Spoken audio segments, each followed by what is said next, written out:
नमस्कार। पिछले कुछ दिनों से पूरे देश में बस एक ही विषय पर जबरदस्त चर्चा हो रही है, प्रधानमंत्री के सोने यानी गोल्ड से जुड़े एक हालिया बयान की। हर तरफ बस एक ही सवाल गूंज रहा है कि आखिर इस गोल्डन अपील के पीछे की असली रणनीति क्या है।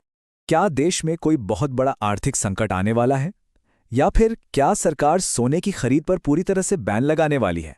बाजार में जैसे ही ये खबर उड़ी, लोगों के बीच एक अजीब सी घबराहट और पैनिक फैल गया। हर कोई यही जानना चाह रहा है कि क्या अब शादियों में सोना खरीदना बंद करना पड़ेगा।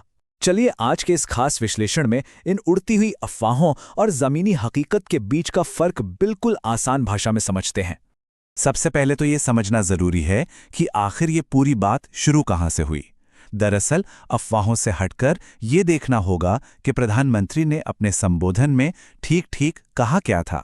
उन्होंने बिल्कुल स्पष्ट शब्दों में बस इतना कहा था, 1 साल तक शादी या अन्य कामों के लिए सोना खरीदने से बचें। अब देखिए, सिर्फ इसी एक वाक्य ने पूरे देश में हलचल मचा दी। लेकिन अर्थशास्त्र और सरकारी नीतियों को सही से डिकोड करने के लिए शब्दों की गहराई और उनके असली मतलब को समझना बहुत जरूरी होता है। और यहीं पर सबसे बड़ी गलतफहमी दूर करना जरूरी है।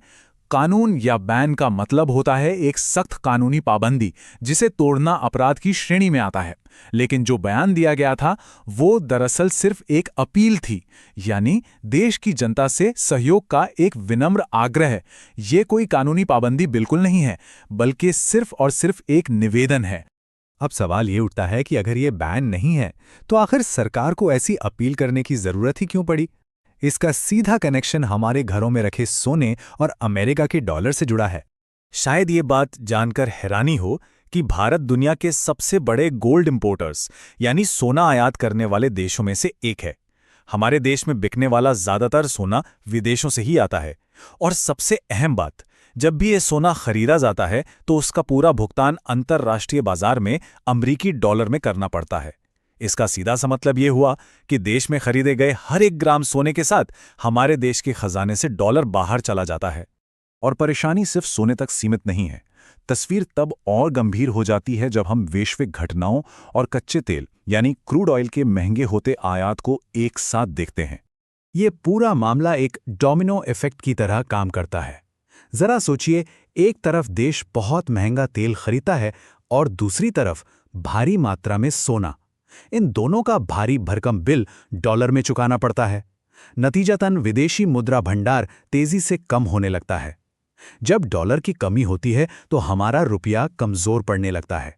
और रुपये की इस कमजोरी का सीधा असर कहाँ होता है? बिल्कुल सही, आम आदमी पर पड़ने वाली महंगाई पर। इस तरह देखा जाए तो हमारी राष्ट्रीय अर्थव्यवस्था हर दिन 4 बड़े दबाव झेलती है: कमजोर होता रुपया, विदेशी मुद्रा भंडार पर भारी दबाव, बढ़ता हुआ आयात बिल और आम आदमी की कमर तोड़ती महंगाई। अगर डॉलर के इस भारी निकास को सही समय पर मैनेज नहीं किया गया तो पूरी अर्थव्यवस्था पर बेहद नकारात्मक प्रभाव पड़ सकता है। और सरकार की असली चिंता भी बस यही है। अब इस पूरी स्थिति को एक दूसरे नजरिए से देखते हैं। हमारी जो पूंजी या संपत्ति है वो असल में किसी भी देश की अर्थव्यवस्था के अंदर काम कैसे करती है। जब ठोस सोना खरीदकर उसे घर की तिजोरी या बैंक के लॉकर में रख दिया जाता है तो वो पैसिव मनी यानी निष्क्रिय पैसा बन जाता है। वो पैसा वहीं रुक जाता है और अर्थव्यवस्था में कोई नया योगदान नहीं देता। इसके ठीक उलट, जब वही पैसा शेयर मार्केट, नए उद्योगों, व्यापार या स्टार्टअप्स में लगाया जाता है तो वो एक्टिव इकोनॉमी का हिस्सा बन जाता है। इसी से नई नौकरियां पैदा होती हैं और देश की वित्तीय सेहत को असली ताकत मिलती है। और यहीं से निकलकर आता है स्मार्ट इन्वेस्टमेंट का कॉन्सेप्ट। इसका सीधा सा मतलब है अपने फंड्स को उन सक्रिय क्षेत्रों में लगाना जो आर्थिक विकास को तेज गति देते हैं, न कि अपनी संपत्ति को केवल भौतिक रूप में किसी लॉकर में जमा कर देना। इस सरकारी अपील का मुख्य उद्देश्य भी यही था, नागरिकों को इसी स्मार्ट निवेश की ओर प्रेरित करना। लेकिन जब यह बयान आया तो बाजार ने इसे कैसे लिया? चलिए बाजार की तुरंत आई प्रतिक्रिया और भविष्य के नजरिए पर एक नजर डालते हैं। बयान के तुरंत बाद बाजार में एक जबरदस्त पैनिक देखने को मिला। कई बड़ी और नामी ज्वेलरी कंपनियों के शेयर अचानक से धड़ाम हो गए। निवेशकों के बीच ये डर फैल गया कि अब शायद सोने की मांग पूरी तरह से गिर जाएगी और इन कंपनियों को भारी वित्तीय नुकसान उठाना पड़ेगा। ये शेयर बाजार का एक बहुत ही त्वरित और घबराहट भरा रिएक्शन था। हालांकि विशेषज्ञों का नजरिया इस पैनिक से बिल्कुल अलग है। वो जानते हैं कि भारत में सोने का सांस्कृतिक महत्व इतना गहरा है कि लंबे समय में इसकी मांग कभी भी पूरी तरह खत्म नहीं हो सकती। सोना आज भी मुश्किल वक्त के लिए एक सुरक्षित निवेश माना जाता है, इसलिए बाजार के ये शुरुआती उतार चढ़ाव महज अस्थायी हैं।